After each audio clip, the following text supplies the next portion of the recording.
Bien, entonces, ¿qué vamos a hacer en esta segunda oportunidad? Vamos nuevamente a practicar, ¿ok? Y practicar significa que ustedes van a interactuar conmigo. Yo les voy a ir haciendo una serie de preguntas con respecto a la clase que tuvimos el otro día de ficha clínica. Entonces, para ir aclarando algunas cosas, si hay dudas, ¿cómo se hace en un taller? ¿Ok? Entonces, primera pregunta. ¿Cuál es el objetivo final de hacer una evaluación sistémica? Esa es la primera pregunta. Y lejos, la más importante.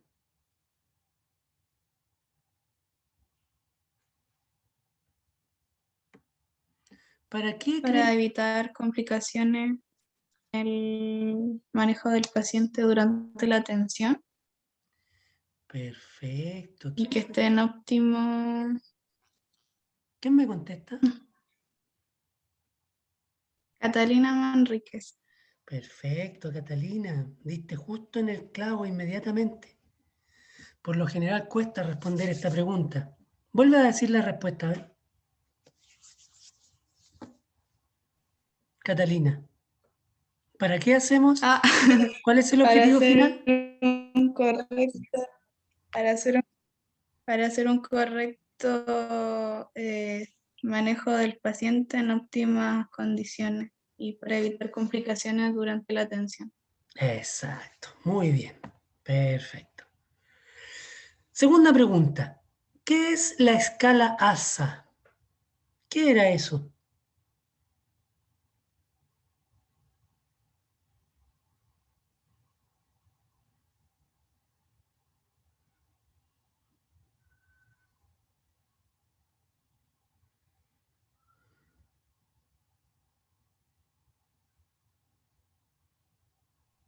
Profe, puede tener relación como con el riesgo anestésico, pero no sé qué es específicamente, como que me suena.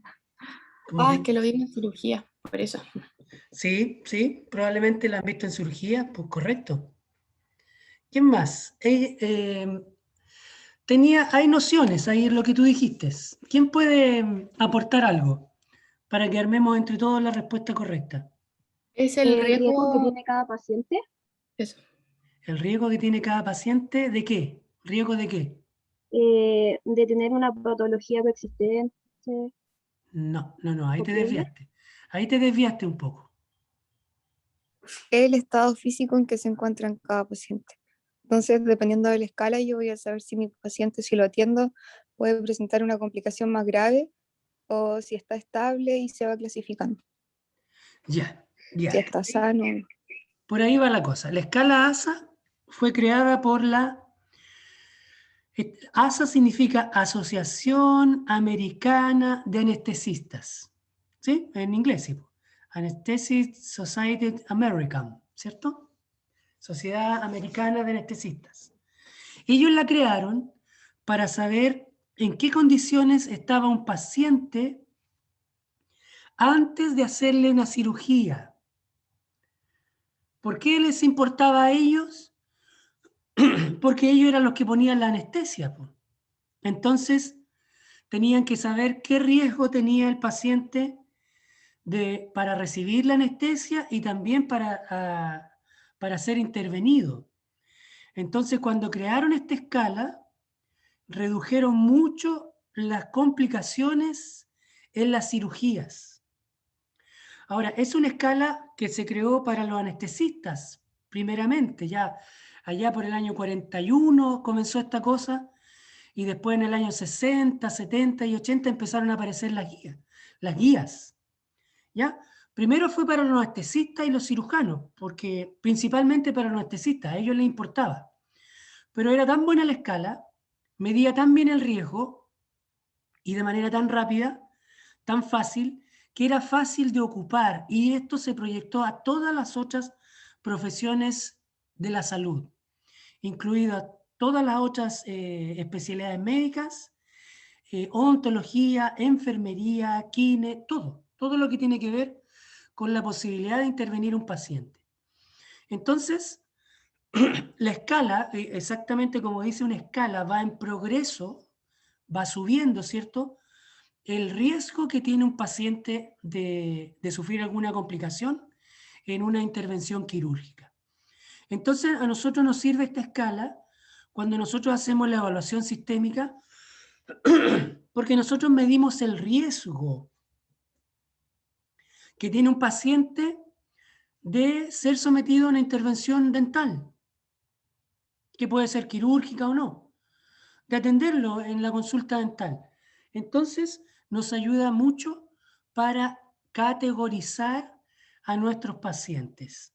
Y dependiendo de esa categoría, yo determinar si lo atiendo sin ningún problema, o si lo atiendo con algunas precauciones menores, o si necesito mayor información, o si realmente por el grado de riesgo que tiene mi paciente, no lo puedo atender yo, lo tengo que derivar. Incluso lo tengo que derivar al hospital a lo mejor, dependiendo de si está bien o está mal. Perfecto, esa es la escala ASA. Otra pregunta, dice aquí, ¿cuándo usted toma la decisión de no atender a un paciente? ¿Cuándo creen ustedes que ustedes pueden decidir que no, este paciente no lo puedo atender? ¿Cuándo creen ustedes? A ver. Cuando tiene complicaciones. Si es que tiene una controlada, no sigue las especificaciones. A ver, por lo que escuché, ahí me dijeron cuando el paciente tiene complicaciones. Pero cualquier tipo de complicación. Por ejemplo, si está descompensado, si Ya. tiene diabetes, o sea, en el caso particular que si tuviera diabetes, si está descompensado puede ser como una complicación, se tomaría así. Ya, o sea, en el fondo no es cuando tiene complicaciones, porque yo lo que estoy tratando es de evitar las complicaciones. Cuando yo veo que el riesgo de tener una complicación es alto, ahí yo prefiero no atenderlo. ¿Y en qué casos? Por ejemplo, cuando tiene una enfermedad de base, que como ahí dijeron puede ser una diabetes mellitus, que no esté compensada, no esté controlada, porque eso significaría que toda su... A ver, no lo voy a responder yo, díganme ustedes, ¿por qué un paciente que no está compensado o controlado tiene riesgo de tener complicaciones? ¿Por qué? A ver.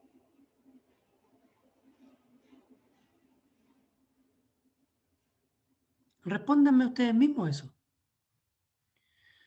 ¿Por qué si yo sé que mi paciente es diabético y no está controlado ni compensado, tiene mayor riesgo de sufrir alguna complicación durante mi atención odontológica?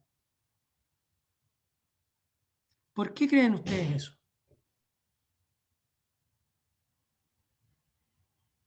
Porque puede tener bajas del azúcar, tiene que ser su glicemia controlada, también tiene que ver relación al tema de la cicatrización, porque si de por sí ya un paciente diabético controlado, su cicatrización ya está un poco alterada, una persona que tiene descontrolada es aún así más difícil de controlar. Ya, perfecto. Eso sería como una de las cosas de por qué. Perfecto. Ahí me diste algunos ejemplos, ¿cierto? Pero en el fondo la respuesta es porque los pacientes descompensados tienen en el fondo descompensada su fisiología, su metabolismo. Entonces, tienen mayor riesgo de descompensarse. ¿Claro? Y estas descompensaciones, estas complicaciones pueden ser rápidas, o sea, en el momento en que yo lo estoy atendiendo, ¿cierto? Y esas son las emergencias médicas o odontológicas, o pueden ser posteriores, como lo que tú dijiste, que después, si hago una extracción, por ejemplo, la cicatrización va a estar disminuida. Eso va a ocurrir después de la atención, después de ese día, después de que yo lo intervengo. Entonces, las complicaciones también las podemos clasificar desde ese punto de vista. Algunas son inmediatas en la sesión dental y otras son posteriores. Entonces, yo puedo tener distintos tipos de complicaciones. ¿Y por qué voy a tener complicaciones? Porque mi paciente tiene un trastorno en su fisiología, un trastorno en su metabolismo, que no va a ser capaz de reaccionar de buena manera ante una intervención que yo le voy a hacer. ¿Ok?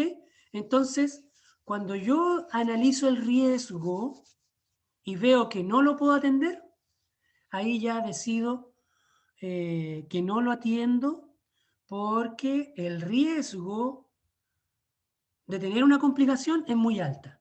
No porque ya la tiene, sino que porque el riesgo de tener la complicación es muy alta. Entonces, yo decido no atenderlo antes, para prevenir, como dijimos al principio, para prevenir una complicación. ¿Se entendió eso? Perfecto. Vamos con otra pregunta. ¿Cuándo usted toma la decisión de sí atender a un paciente? Ahora la decisión contraria. ¿Cuándo tomo la decisión de sí atender al paciente? Cuando un paciente está sano o tiene bajo riesgo, Exacto, exacto. ¿Cómo tú sabes que está sano o que tiene bajo riesgo? ¿Cómo sabes eso?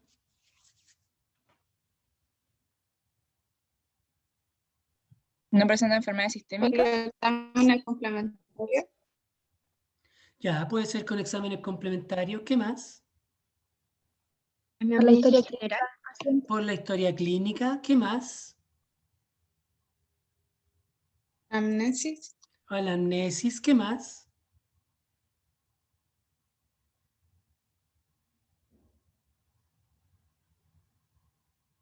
Si está en tratamiento, si es que tiene alguna enfermedad de base. Ya, si está en tratamiento, si tiene alguna enfermedad de base, ¿cierto? O sea, yo tomo una decisión para saber si el paciente está sano o no después de haber recopilado todos los antecedentes del paciente. Correcto. Entonces, obviamente, no es que tenga que tener toneladas de información, porque me voy a demorar 3 semanas en juntar, o un año en juntar toda la información, ¿cierto? Yo tengo que juntar antecedentes relevantes para determinar si mi paciente está sano o tiene algún riesgo más alto. O sea, tiene un riesgo, no tiene riesgo, por ejemplo, o un riesgo leve, moderado o severo, ¿cierto? Ese riesgo lo determino de acuerdo a la recopilación de antecedentes. Y como ustedes dijeron, puede ser con la historia clínica, con el examen físico, con exámenes complementarios. ¿Se fijan? Conociendo la vida de mi paciente. Perfecto, muy bien. Entonces, yo puedo decidir si lo atiendo o no lo atiendo. Bien. Veamos acá. Esta pregunta es un poquito más específica. ¿Cuáles son las 6 diferentes categorías que se dan en los pacientes según la presión arterial que ellos tengan? Hay una clasificación de esto. De acuerdo a la presión arterial que tenga cada uno de nosotros, ustedes, sus papás, digamos, los podemos categorizar en 6 niveles. ¿Quién se acuerda de esos niveles? si es óptima, Ya, óptima, sería la primera, normal, normal, la normal alta, normal alta, la hipertensión de grado 1, la de grado 2 y la de grado 3. Y después viene perfecto, otra, creo que excelente. también. Ya, excelente. En el fondo, tenemos 2 grandes categorías primero. Una que el paciente está normal, su presión está normal, y otra que está elevada y está en la categoría de hipertensión. Eso es lo primero, ¿cierto? Normal o hipertenso. Esa es la primera gran categoría. 2 categorías, normal o hipertenso. Ahora, si uno es más específico, sabe que hay 3 tipos de normal y 3 tipos de hipertensión. Y por eso hablamos de 6 categorías y que es súper importante conocer las 6. ¿Por qué es importante categorizar al paciente en una de estas 6? ¿Por qué? A ver. ¿Por qué es mejor tener, vuelvo a hacer la pregunta de nuevo, ¿por qué es mejor tener una categoría con 6 niveles que la anterior que yo les dije con 2? ¿Normal o hipertenso? ¿Por qué es mejor tener una de 6 niveles? Porque se ve mejor el riesgo del paciente como de tener hipertensión, por ejemplo, de pasar de una normal alta, que es más probabilidad, a una hipertensión grado 1. Perfecto, porque nos va a dar mucho mayor detalle de la ¿Se información. puede ir evaluando? ¿Depende del grado? Perfecto, también. Yo puedo ir evaluando. Perfecto, si mi paciente va cambiando. Excelente. Entonces, en el fondo, el tener 6 categorías me da mucha mayor información de mi paciente. Es distinto que diga normal, porque ese normal puede ser que esté normal alta, o sea, le falta poquito para estar enfermo, o puede estar en la óptima, o sea, que está súper. Es distinto. ¿Se fijan? Perfecto. Ahora, es distinto también decir hipertenso a decir hipertenso 1 a hipertenso 3. La diferencia entre esos dos pacientes, hipertenso 1 y hipertenso en grado 3, es muy alta. La diferencia es muy grande. El nivel de riesgo entre uno y otro es abrumadormente diferente. Por lo tanto, el hecho de tener 6 niveles definitivamente es una ventaja porque tengo mayor control, mayor información de mi paciente. Entonces puedo evaluar el riesgo de mejor manera. Perfecto, muy bien. Profe, ¿Sí? ¿puede pasar que un paciente llegue estable y mientras esté atendiéndose, no sé, se asuste y le dé como hipotensión y empieza a tener vértigo? ¿Puede pasar eso? O sea, no es que pueda pasar, eso pasa constantemente. Pero algo así como muy, muy grave Sí, sí, pues, sí.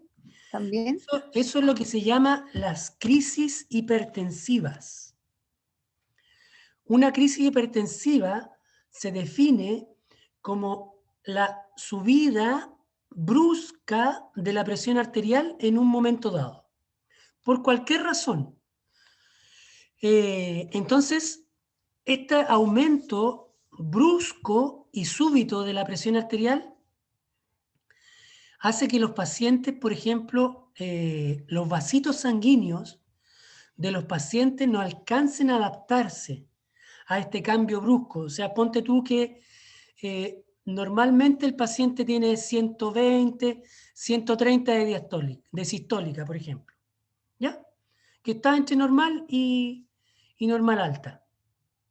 Y de repente pasa un susto, pasa una situación incómoda y se le dispara la presión a 180 la sistólica. Entonces, sube la presión enormemente al interior de los vasitos sanguíneos. Ahora, hay vasitos sanguíneos que se logran dilatar y abrir rápidamente para compensar eso. Pero hay otros vasitos que no están en muy buenas condiciones, que ante esa brusca subida de presión, ¿qué es lo que hacen? ¡Pah! Explotan, se rompen. Entonces, ¿qué pasaría a un paciente, por ejemplo, si esas venitas, esas arterias chiquititas, se rompen en el cerebro? ¿Qué le puede pasar a un paciente? Si de golpe y porrazo, ¡pum!, le sube la presión y se le rompen las venitas del cerebro, la arteria. ¿Qué le pasa al paciente?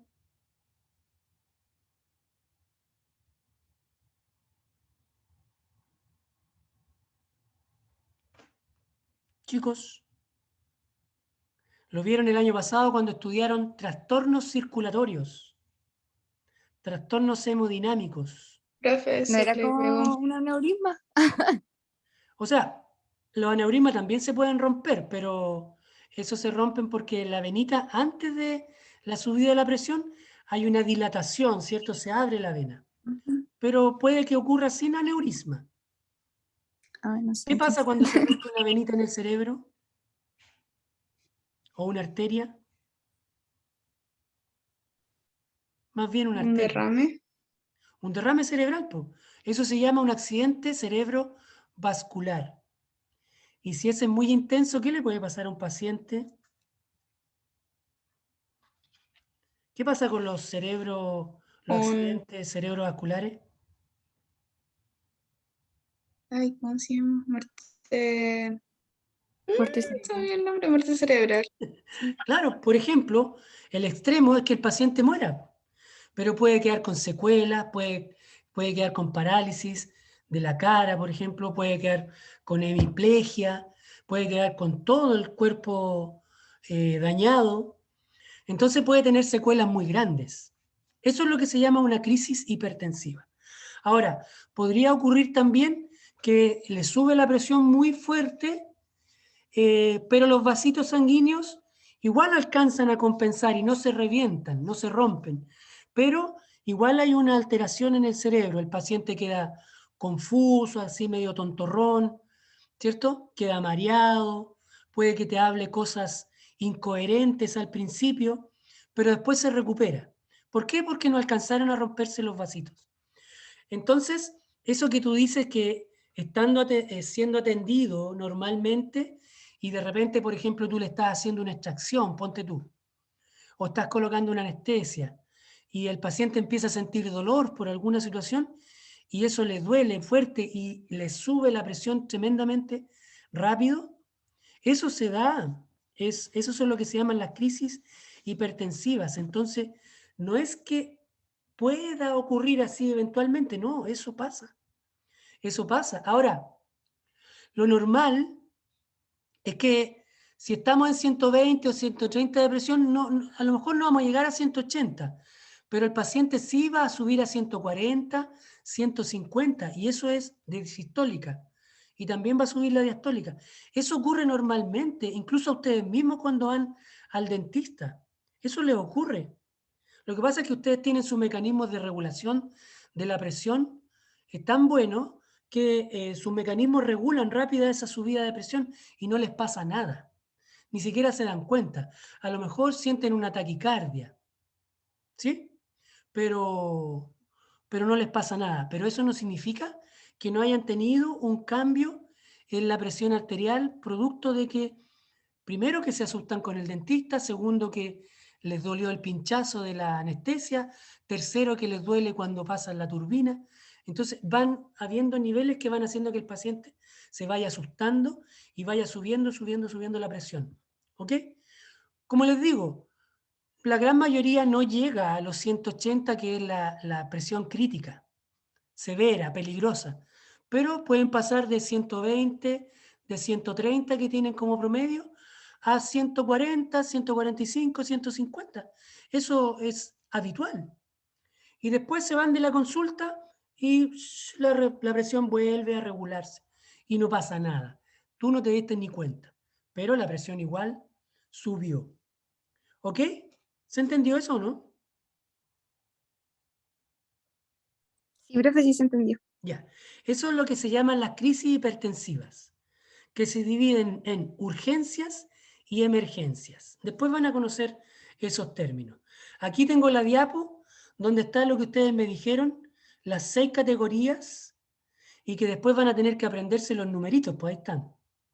Menor a 120, la sistólica; menor a 80, la diastólica, es una presión óptima.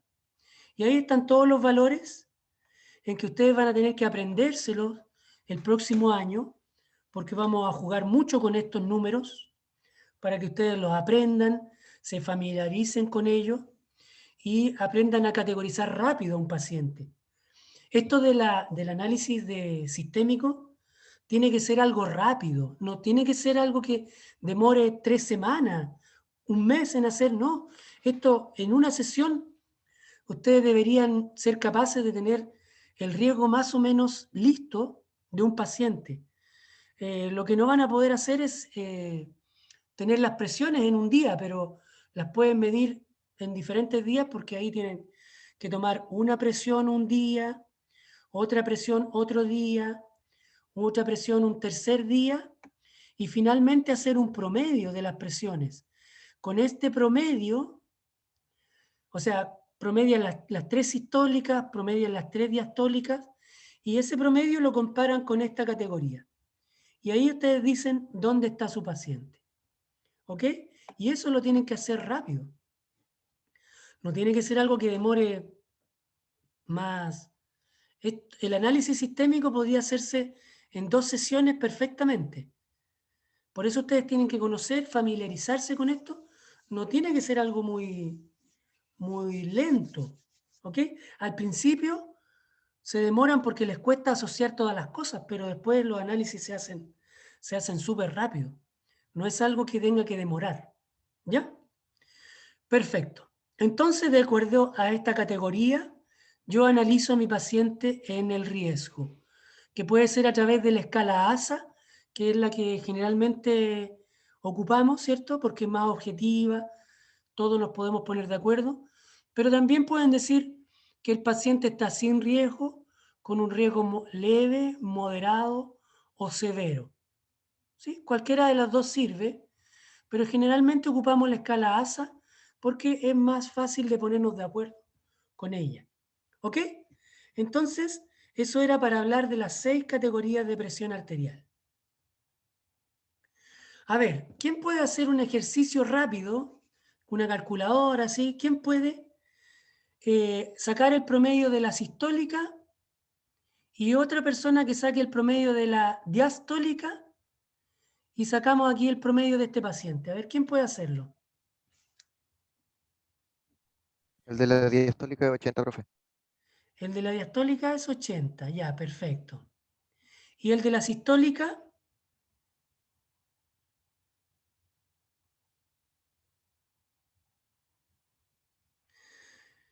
Son 125, 146.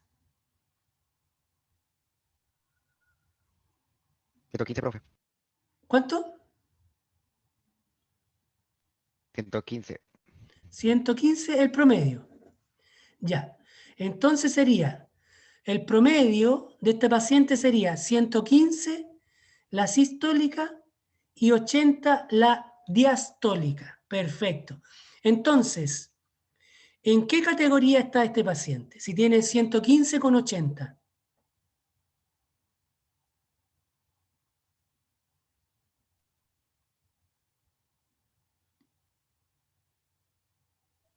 ¿115,80, profe, dijo? ¿Sí? 115 con 80. Esos son los resultados que me dieron En en óptima. La óptima. la óptima. Fíjense que la óptima es menor a 120 y menor a 80. El paciente tiene 115 con 80. Eso Normal. sería normal. Normal.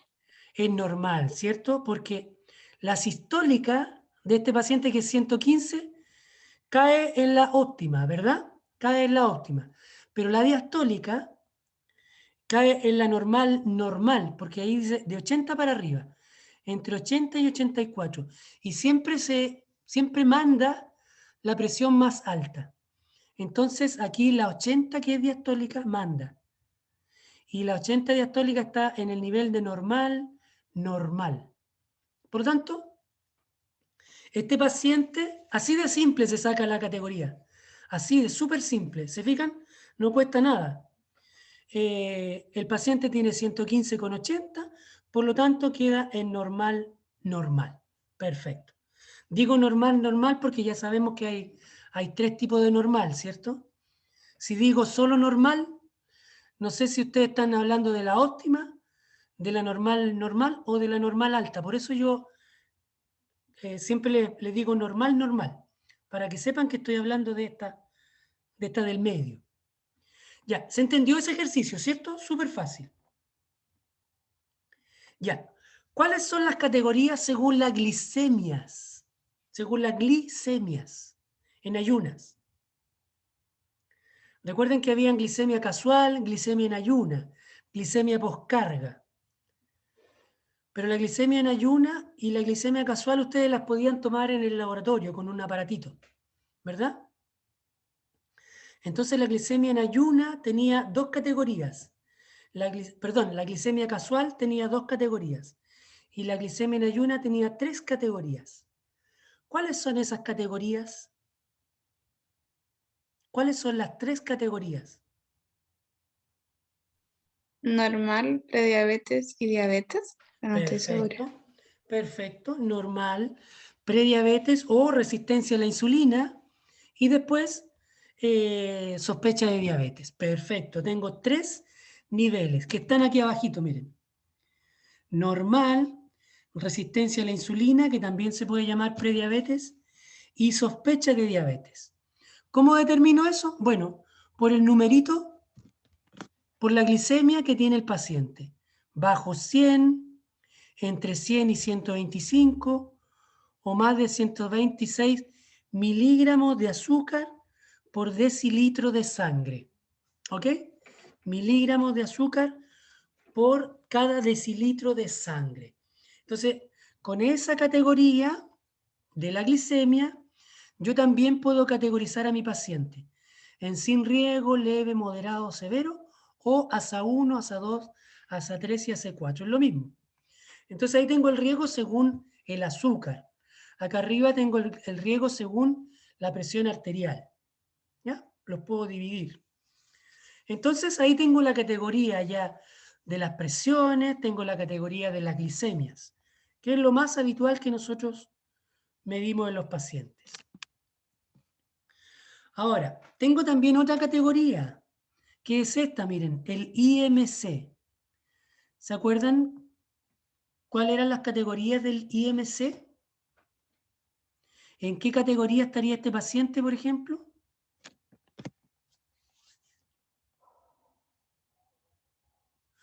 ¿Quién se acuerda? ¿Cómo era el IMC?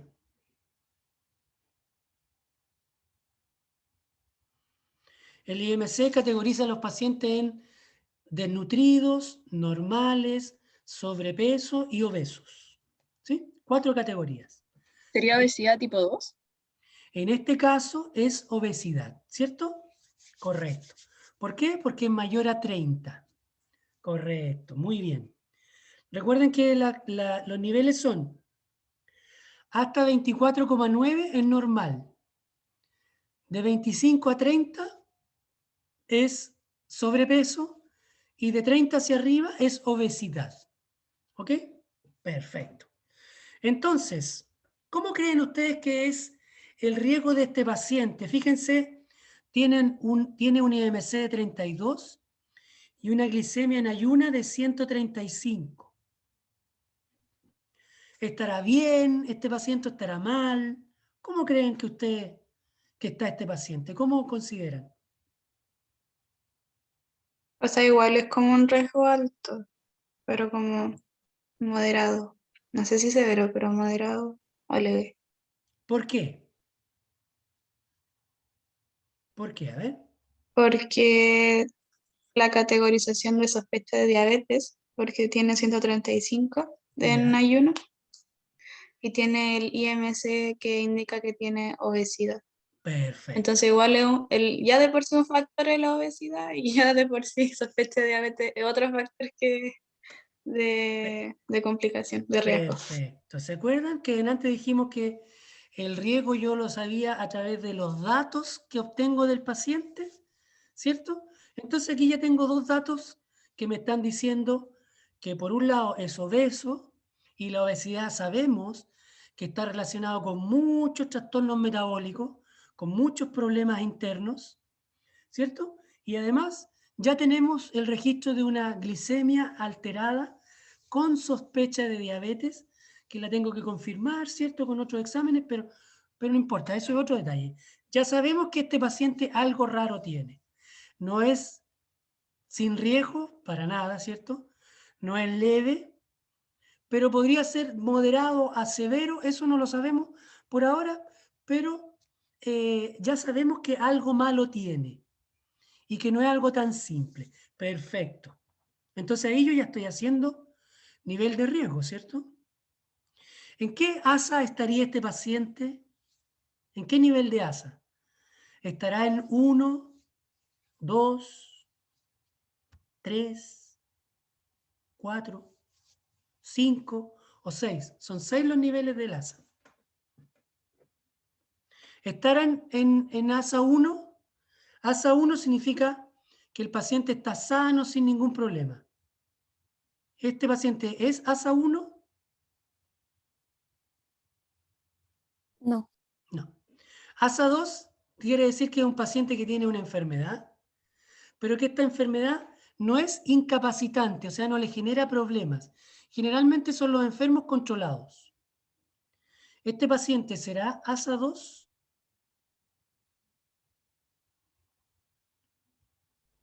No lo sabemos. Podría ¿Sí? ser, está controlado.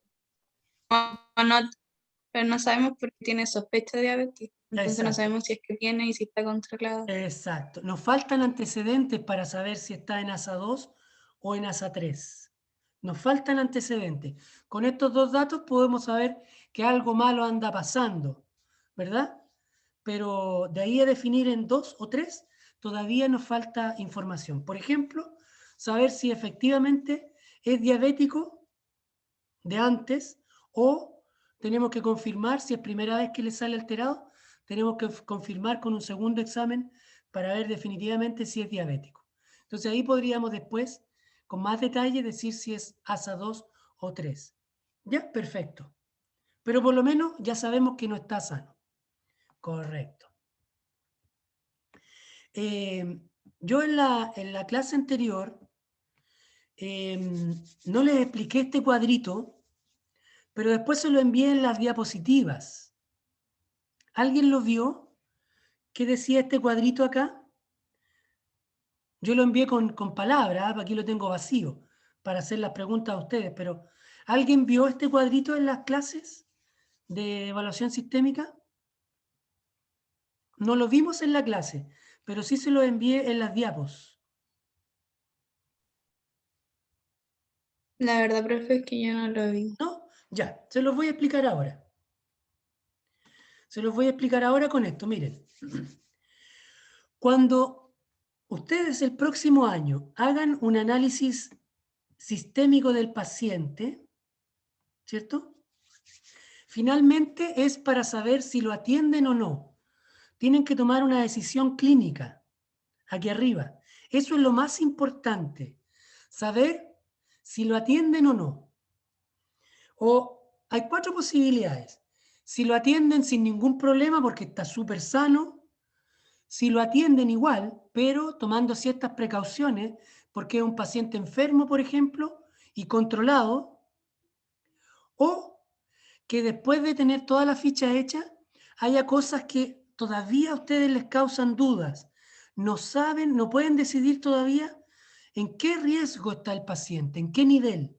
Entonces necesitan más exámenes y piden exámenes. Tercera posibilidad.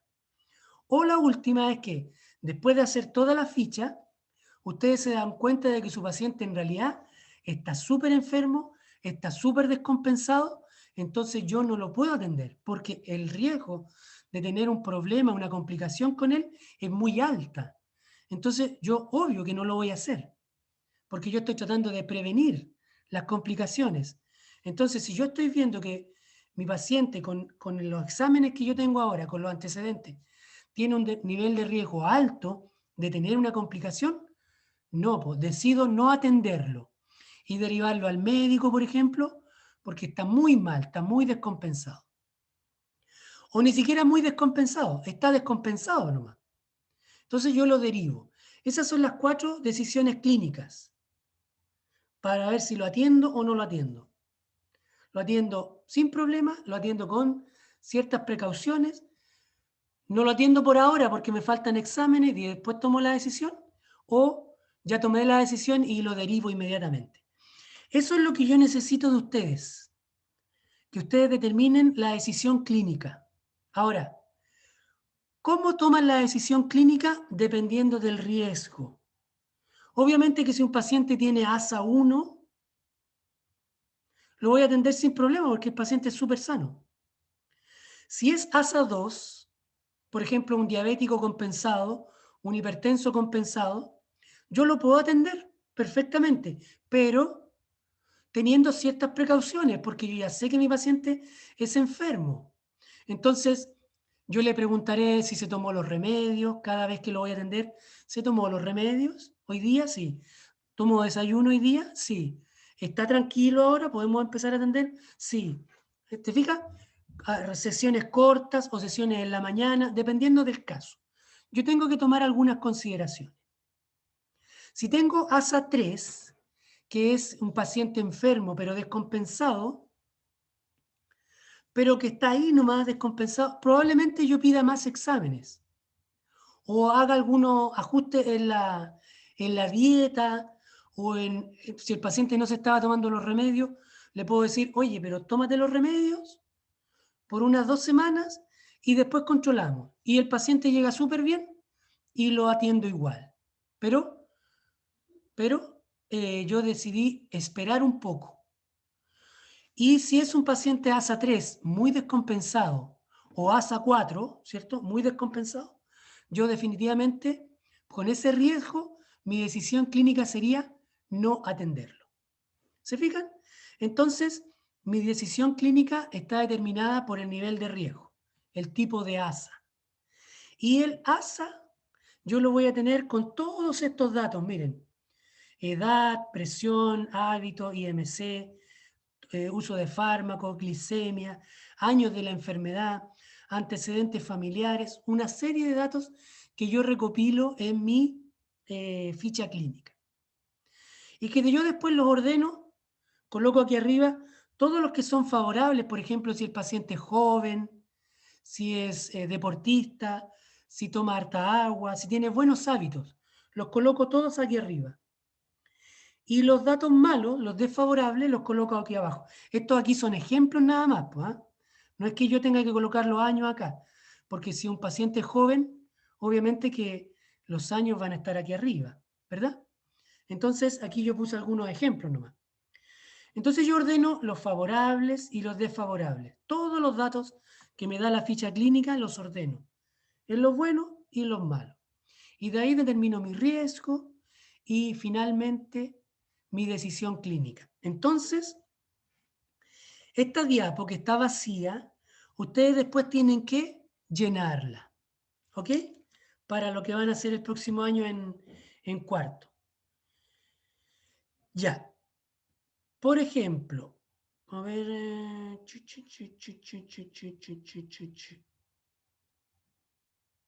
Aquí, veamos este ejemplo, porque ya nos queda poquito tiempo. Veamos este ejemplo, miren. Aquí yo les puse algunos datos de un paciente que tiene, paciente de 65 años, con diabetes mellitus 2 no controlada, con presión promedio de 128, con 88, sedentario, IMC de 24,1. Ya. Según estos datos, ¿cuáles serían favorables? ¿Qué datos serían favorables? El IMC, El IMC, la presión, porque estaría en rango, o sea, en el rango normal. normal. ¿Cuál normal será? Sí, está normal. Normal, alta. Está normal, Sí, perfecto, normal. pero es No normal alcanza alta, normal. ¿ya? Ojo con eso. Ya, pero igual está normal, ¿cierto? Igual está normal. ¿Cuáles serían desfavorables? La edad, edad, La edad, sedentarismo ¿ya? y diabetes mellitus no controlada. No controlada, perfecto. Entonces, tengo algunos antecedentes favorables y tengo algunos desfavorables.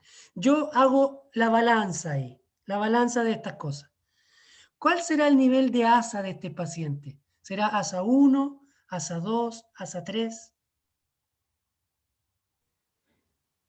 ASA 4? 3, ¿Por qué? Tendría que ser 3 por la diabetes no controlada. Perfecto, es ASA 3. ASA 3 colocamos aquí, ASA 3 en la línea amarilla. Entonces, Con estos antecedentes y con el nivel de riesgo de ASA 3, ¿cuál será su decisión clínica? ¿Lo atiendo sin ningún problema porque es un paciente sano? ¿Lo atiendo pero con algunas precauciones? Todavía me falta información, no sé decidirme por ahora o lo derivo al médico porque está mal. Sería mejor el médico, ¿no? Derivarlo por la La edad y enfermedad sistemática. Perfecto. La decisión clínica para la ASA 3 sería derivarlo al médico. Perfecto. El médico lo que más probablemente va a hacer, si el paciente se estaba tomando los remedios y no estaba controlado, le va a ajustar la dosis, le va a cambiar los remedios. ¿Perfecto? Y después, cuando esté compensado, vuelve y ahí lo atendemos. Perfecto. Ese es un ejemplo de lo que ustedes van a hacer el próximo año. Veamos este otro caso.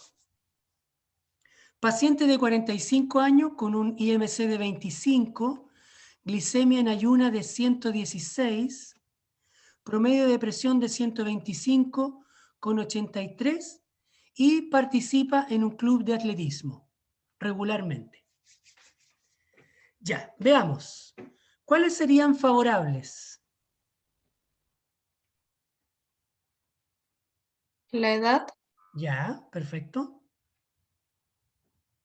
la presión, La presión, perfecto. Los buenos hábitos. Es deportista, ¿cierto? Perfecto.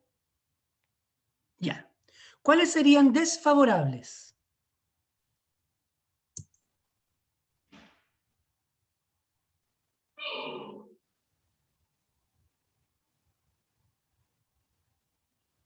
¿Cuáles serían desfavorables?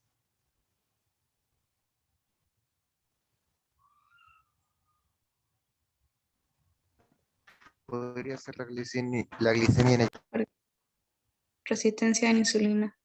Ya, desfavorable porque tiene una resistencia, una glicemia alterada. Perfecto. Desfavorable. ¿Cuál Y otro? el IMC se supone que es sobrepeso, Ya, está un IMC si no me equivoco. sobre los 24,9. Tiene 25, justo está en el comienzo del sobrepeso. Perfecto. ¿Qué otra más? No, esa no más.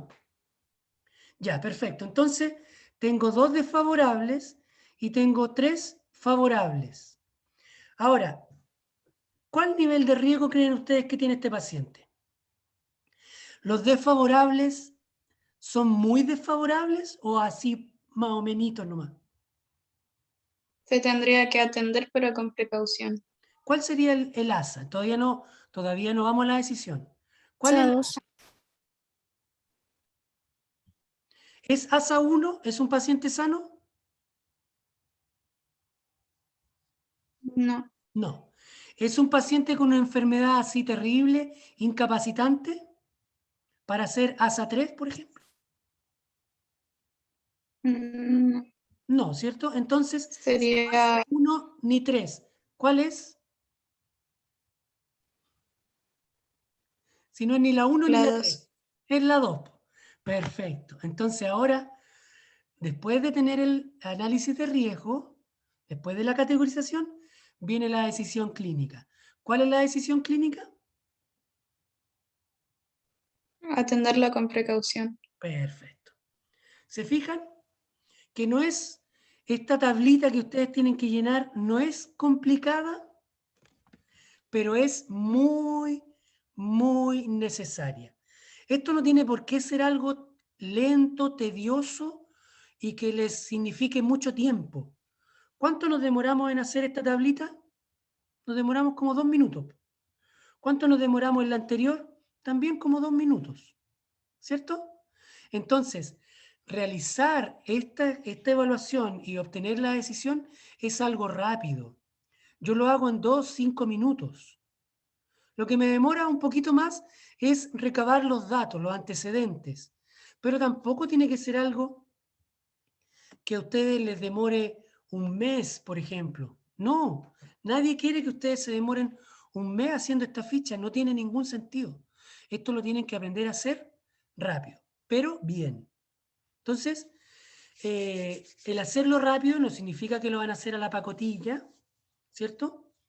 El tomarse este tiempo es súper importante porque podemos evitar todas las complicaciones con un paciente si no lo evaluamos bien.